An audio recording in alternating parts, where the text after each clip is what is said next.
Jemaat yang dikasihi oleh Tuhan, dalam 1-2 bulan ini terbersit dalam pikiran saya satu pertanyaan yang barangkali juga ada yang muncul di sebagian pikiran jemaat Tuhan, yaitu mengenai apakah boleh, apakah benar, apakah baik mempergunakan uang gereja atau uang Tuhan untuk perkara-perkara jasmani, perkara-perkara duniawi, perkara-perkara badani, perkara-perkara hidup sehari-hari.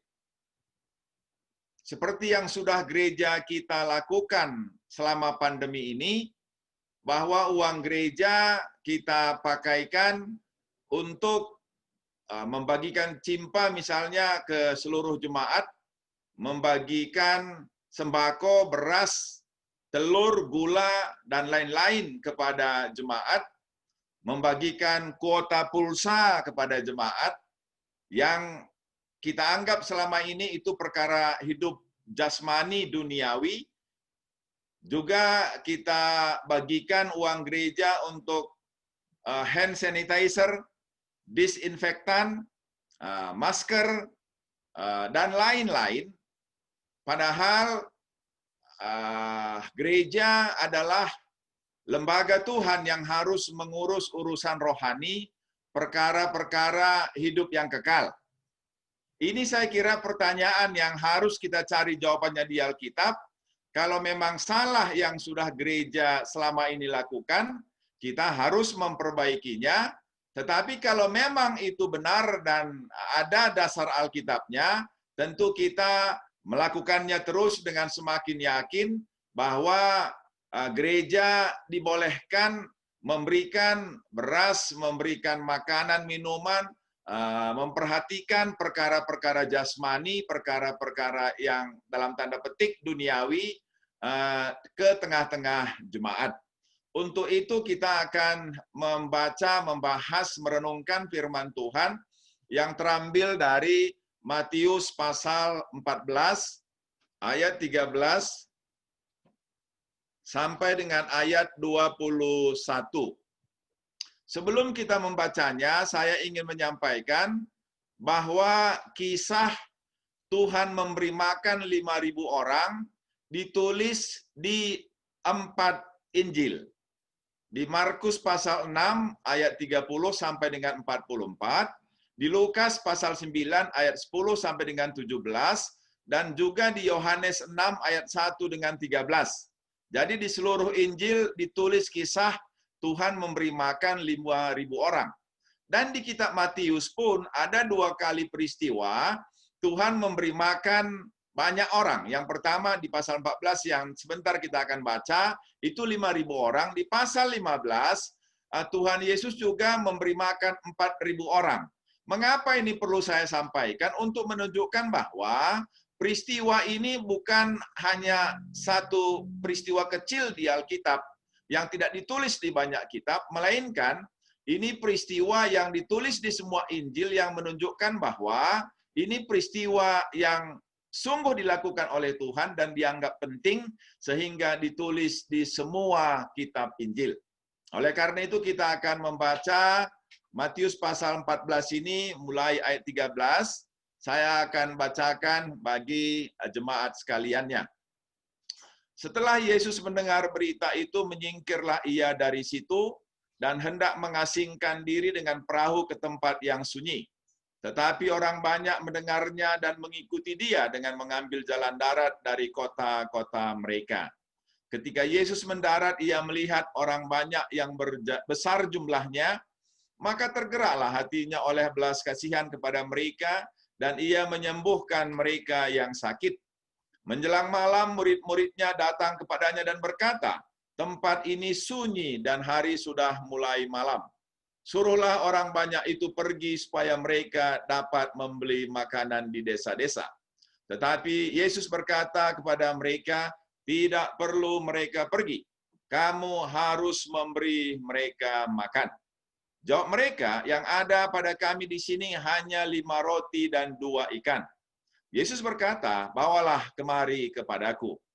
Lalu disuruhnya orang banyak itu duduk di rumput, dan setelah diambilnya 5 roti dan 2 ikan itu, Yesus menengadah ke langit dan mengucap berkat, lalu memecah-mecahkan roti itu dan memberikannya kepada murid-muridnya, lalu murid-muridnya membagi-bagikannya kepada orang banyak.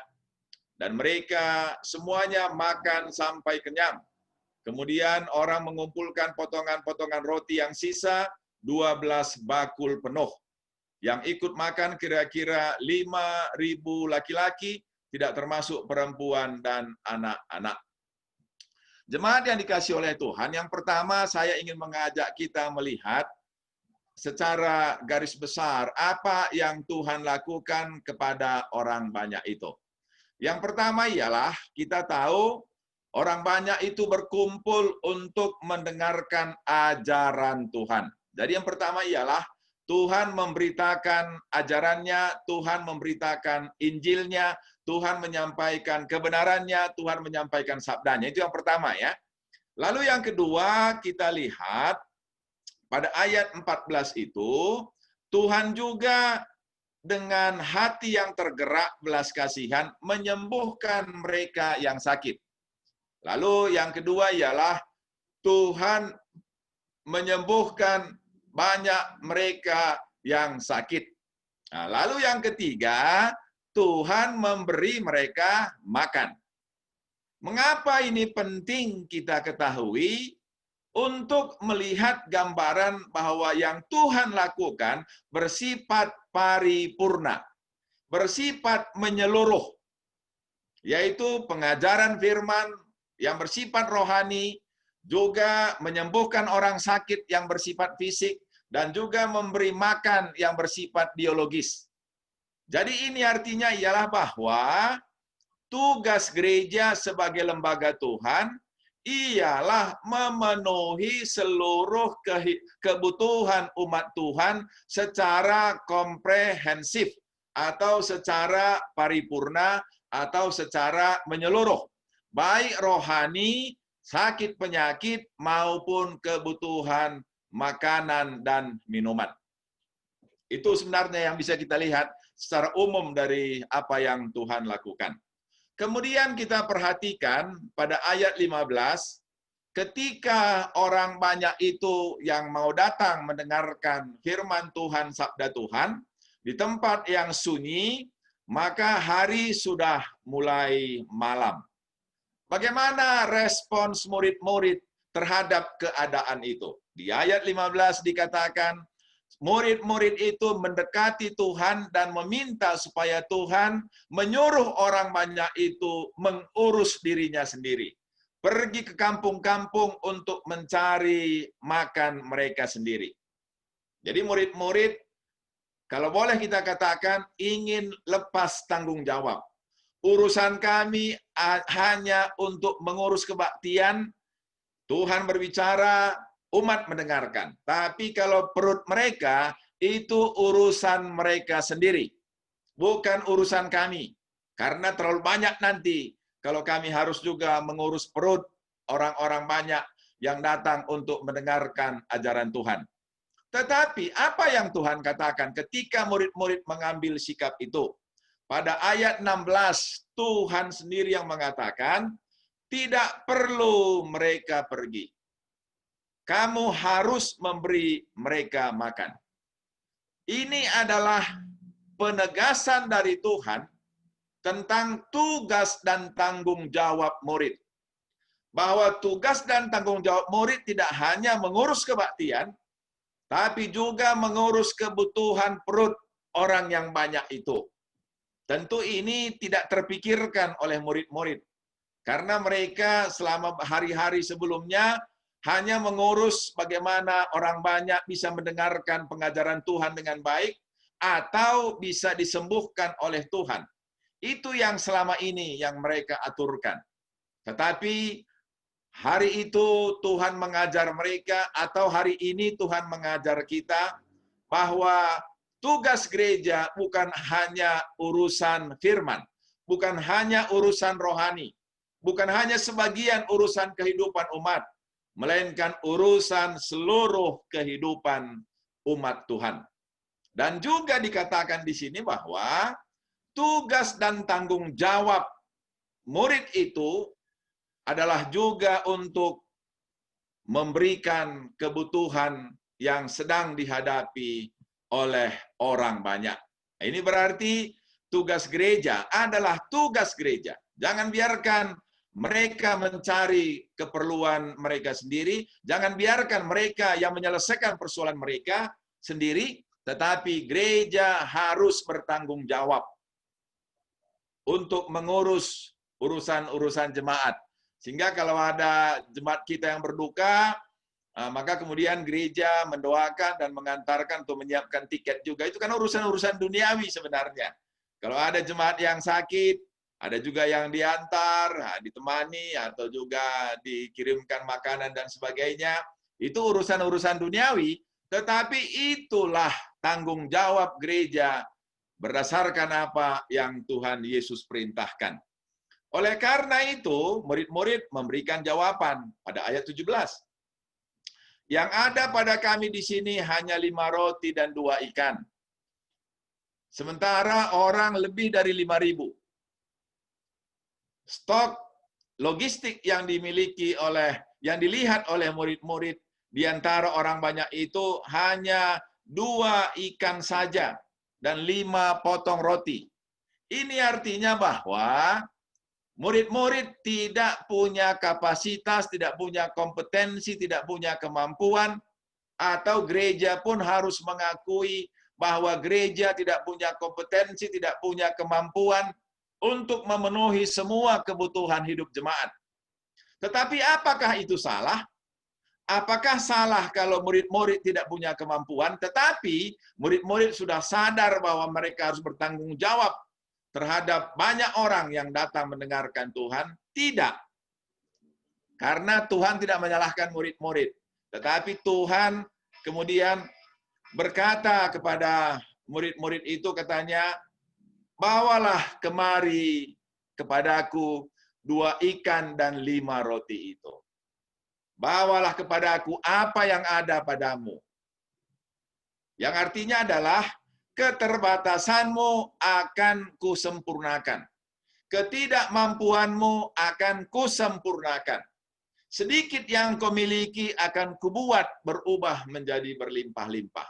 Nah, itulah yang Tuhan inginkan, asalkan murid-murid, asalkan gereja sadar, mengakui, menerima tanggung jawabnya terhadap keperluan kehidupan jemaat Tuhan.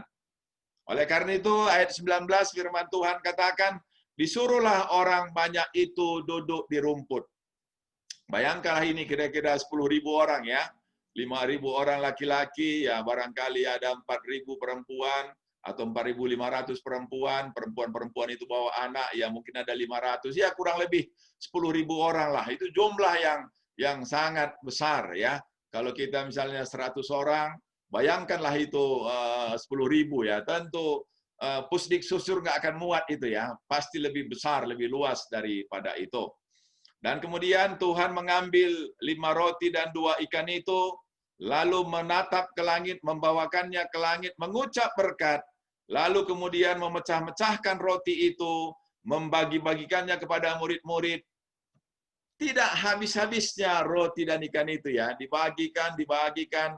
Kemudian murid-murid membuat wadah dari keranjang, penuh keranjangnya, terus dibagikan sampai kemudian 10.000 orang itu mendapatkannya. Lalu jemaat yang dikasihi oleh Tuhan, ayat 20, dan mereka semuanya makan sampai kenyang. Saya ingin mengajak kita merenungkan kata kenyang ini. Dalam tradisi budaya Karo, tanda bahwa seorang yang dijamu itu menghormati orang yang menjamu, maka ialah orang yang dijamu itu mengeluarkan 2 tanda. 1, keringatan. 2, mengeluarkan suara ge, nah, gitu ya. Kemarin misalnya Nandetia bersaksi, tapi kesaksian itu sebenarnya menunjukkan budaya karo tadi itu ya. Dia katakan, dia bertanya kepada Stephen yang selama ini barangkali kurang selera makan, tapi setelah makan dengan lomo-lomo, makan dengan makanan khas karo itu katanya tambah 2 piring full. Nah, jadi sebenarnya yang menjamu ingin mengatakan bahwa kami memberikan jamuan yang terbaik. Jadi itulah kata kenyang. Jadi Tuhan sengaja memakai kata kenyang ini bahwa kenyang itu bukan negatif. Walaupun tentu dalam ilmu kesehatan selalu dianjurkan berhentilah sebelum kenyang. Tetapi Alkitab mengatakan kenyang itu tidak salah, kenyang itu tidak dosa. Ya, kalau kemudian itu kurang baik, tentu kita bisalah makan, jangan sampai kenyang. Tetapi jangan kita pernah berpikiran bahwa Tuhan itu menegatifkan kata kenyang.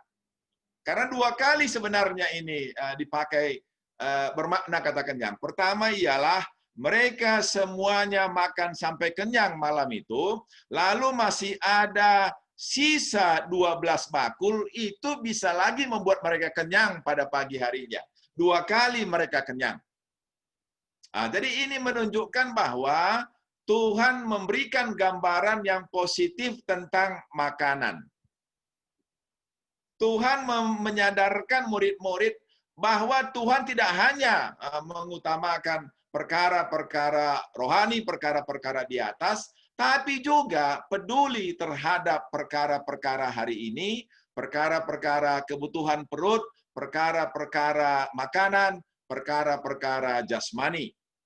Mereka semuanya makan sampai kenyang. Artinya ialah terpenuhi secara baik semua kebutuhan mereka. Dan itu menjadi tugas gereja.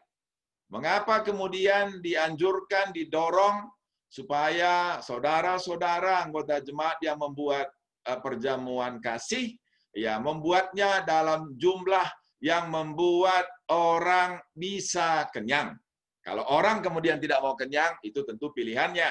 Tetapi yang menjamu sedapat-dapatnya melakukannya supaya yang dijamu sampai bisa ke tingkat yang kenyang. Kemudian orang mengumpulkan potongan-potongan roti yang sisa 12 bakul penuh.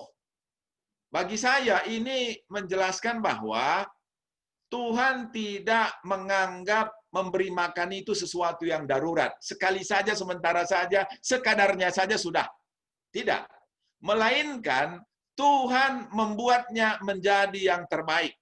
Sekali makan kenyang, dan masih ada sisa yang bisa membuat mereka kenyang.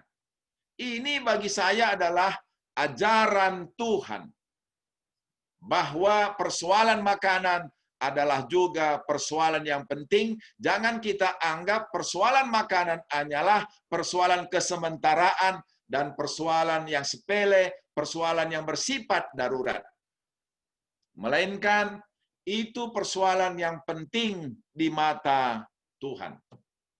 Kemudian ayat yang ke-21, firman Tuhan mengatakan, yang ikut makan kira-kira 5.000 laki-laki, tidak termasuk perempuan dan anak-anak. Ini menyatakan jumlah yang sangat besar dan juga meliputi semua klasifikasi, baik laki-laki maupun perempuan, orang dewasa, dan juga kemudian anak-anak. Semuanya mendapatkan kebutuhan makan dan minum mereka.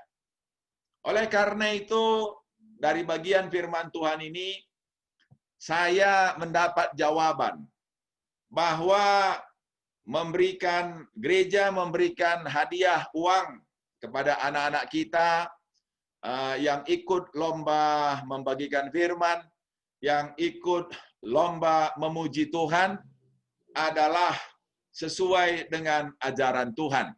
Karena dengan uang itu anak-anak kita ya barangkali bisa membeli 2 ekor ikan dan 5 potong roti. Apakah roti kelapa, roti roti roti coklat, atau kue bantal, atau apa saja.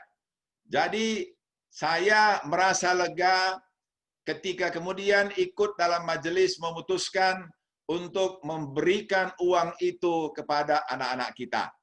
Dan tentu kita lebih berbahagia lagi ketika semua anak-anak kita memberikan persepuluhannya sesuai dengan ajaran Tuhan yang kita imani, dan tentu sisanya mereka mau beli es bola, es apa itu, bala apa itu Andi itu? Boba, es boba, atau Thai tea, atau cendol, atau apa sajalah untuk anak-anak tentu bebas. Tapi bagi kami yang sudah di atas 50-an, apalagi Bapak Tia, tentu yang manis-manis haruslah dipantangkan. Tetapi bagi anak-anak kita, bolehlah. Kita bersyukur dan berterima kasih juga bahwa nanti 2 minggu yang akan datang ada juga saudara kita yang berulang tahun pada bulan Oktober akan menjamu kita juga, sehingga kalau pemerintah menerapkan relaksasi, ada relaksasi pajak, ada relaksasi kebebasan bergerak, ada relaksasi industri segala macam, maka di gereja kita pun kita buat relaksasi supaya ada sedikit ada sedikit keadaan yang baik, keadaan yang tidak seperti biasa, yang penuh dengan batasan, yang penuh dengan kekurangan dan keterbatasan. Tetapi kalau mungkin tiap 2 minggu adalah sesuatu yang bersifat rekreasi bagi kita dengan kedatangan makanan ke rumah kita. Oleh karena itu, kita pun mulai bisa berpikir bahwa kalau kita menyajikan makanan, ini adalah sesuai dengan anjuran Tuhan.